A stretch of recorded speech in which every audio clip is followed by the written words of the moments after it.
Welcome back to the Arise interview. I'm Charles Eniagolu. Now, Charlie Watts, the drummer with the Rolling Stones for almost 60 years, died this week in London, aged 80.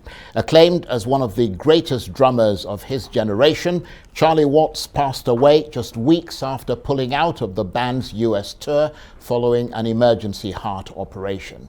He had an unlikely beginning with the Stones because he was a jazz man, but that jazz sensibility meant he could improvise very well on stage, and it turned him into something of a legend.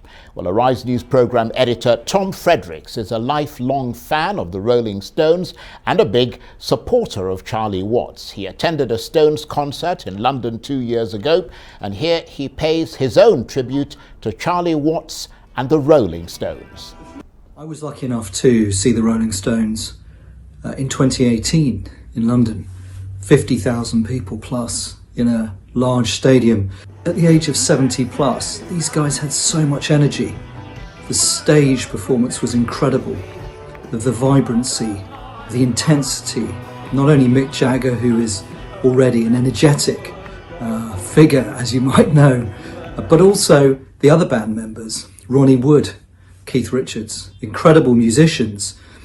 But what really struck me above all else was Charlie Watts.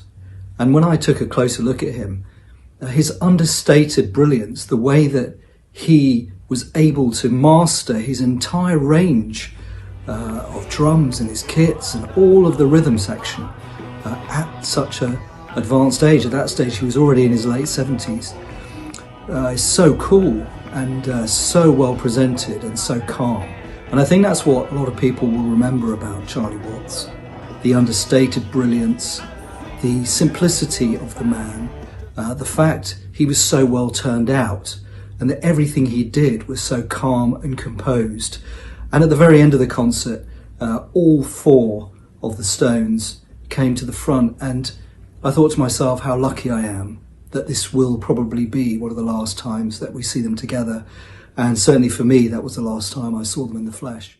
What a lovely tribute there from Arise producer and program editor Tom Fredericks, paying tribute there to Charlie Watts. Well, for more on the life and art of the Rolling Stones drummer Charlie Watts, I'm joined now by the London-based journalist Paul Davies, who has followed the career of the Stones through the pages of some of the world's biggest newspapers that he's written for. Paul, great to see you. It's been a while. You're looking a bit like a rock musician yourself, I have to say. And that's a compliment, by the way. Yeah. Looking a bit more hirsute these days. Probably like Charlie Watts in the early 70s with his long hair back then, I guess. You know, well, you're not quite up there. You're not quite there yet in terms of age and so on. But tell us about Charlie Watts and how he got into the Rolling Stones band.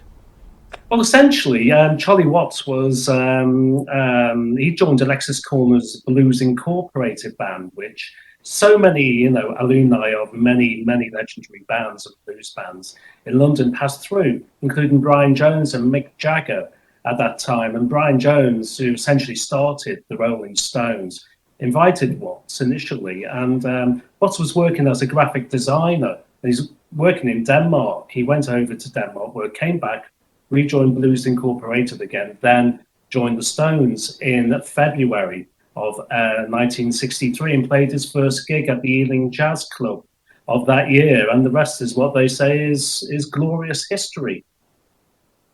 Absolutely. I mean, you and I have talked about, prog rock and all of that in the past. I mean, I don't know if they quite fit into the prog rock genre.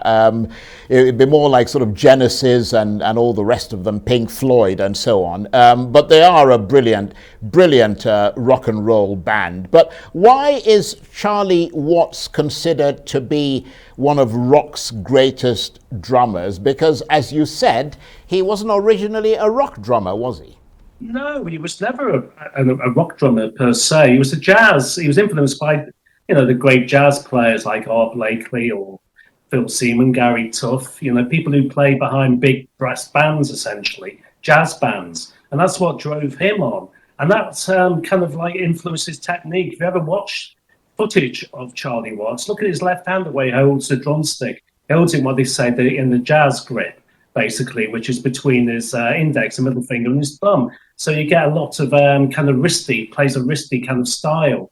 And the bass drum, the way it kicks off, it forward propels all the Rolling Stones songs. It pretty much led from the back, whereas Jagger led from the front as the ultimate showman. He was the ultimate drummer, really. And he was the father of the group in many ways, because that just sound influenced so many drummers at that time. Remember, during that time, you had other drummers come through like Ginger Baker or Mitch Mitchell, who had very much a jazz kind of influence, with what they were doing.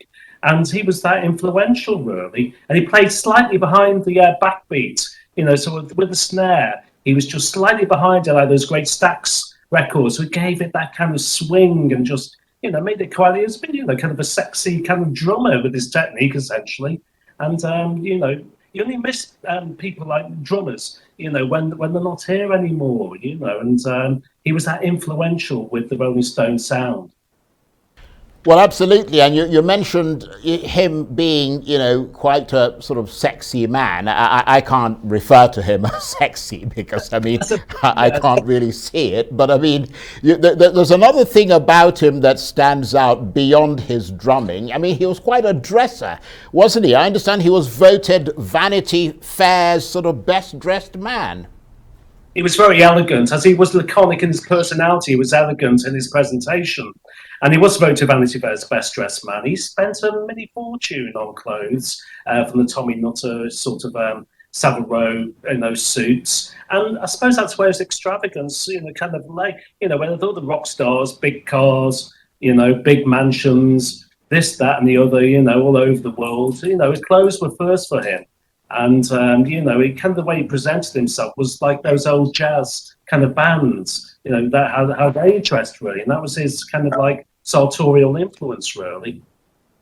Well, absolutely. And I understand that at heart, beyond the sort of obviously the glitz and the glamour of being a rock star and, being part of one of the most popular and well-loved rock and roll bands ever, on a personal level, he was quite simply a father, husband and grandfather. Essentially, yes, he was very retired when he wasn't on stage. He was married to his wife Shirley since 1964, just shortly after he joined the Stones. Didn't tell any of the other band until they found out. He was a very private man, and he comes from I think it's probably part of his working class upbringing. His dad was a lorry driver, his mum a housewife, brought up in Wembley, then Kingsbury, and he was just a very relaxed, kind of gracious character, really. Not the wild drummers of rock bands like John Bonham or Keith Moon, etc. That we come to, that we all think of as drummers in rock and roll bands. And he was a one-off, unique. And it's not that often you can say that about people. But with Charlie Watts, he was so understated. He was the quietest man in rock, and he bowed out in life quietly too and gracefully. Which is a complete measure of the man and now his legend. Well, quite, and so clearly nowhere near as sort of the wild man image of people like Ginger Baker that you talked about earlier. But lots of tributes, of course, coming in for from all quarters, really. Elton John, Paul McCartney, Ringo Starr. What are some of the things that you're hearing? Yes, there's a tremendous outpouring of love for him, isn't there? That he influenced, like I say, many people that he met personally, and then on stage as well. He was a very generous, musician as well. He ran his own bands at one until recently, his own jazz bands, and he had a band, Rocket 88, with Ian Stewart, his original, pianist, piano player in the Rolling Stones, where he took his jazz bands out on tour when he wasn't touring with the Rolling Stones, and all of that endears him to fellow musicians. He is obviously somebody. He was the beating heart of the band. I think all of his fellow musicians realised and recognised that and regaled him for it, really. And he was a mediator with the band too. When Jagger and Richards weren't getting on, right, he was the man who was sorting all that trouble out.